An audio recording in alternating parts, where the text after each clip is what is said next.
rerouting the garbage trucks in Chicago from a system that looks something like this to a system that looks something like this, right? The idea being, hey, political boundaries and other things went into developing these original routes, but doesn't it make some intuitive sense to just have the cars drive in a straight line, right?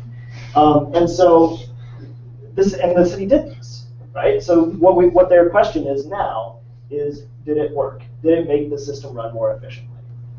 And so it turns out that this is actually a surprisingly hard question to answer. And the reason is because if you're a garbage truck, what you do is you don't just drive the whole route up and down every alley picking up trash and then at the end go home.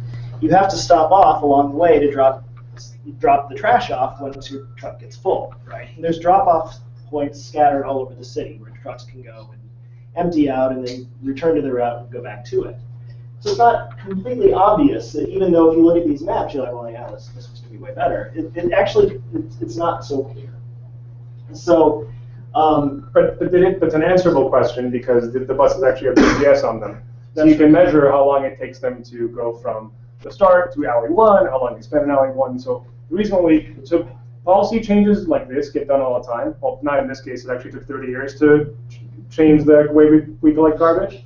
But cities change stuff all the time, and the interesting thing here is it's becoming more and more possible to actually measure whether a policy worked or not. And so that was kind of the larger goal of this thing. In this case, we're trying to answer, is it more efficient to drive along a logical grid? And the answer is, we're not going to tell you yet, because we're still writing the report. So you can watch out for it in a couple of weeks. No questions will be taken on this one.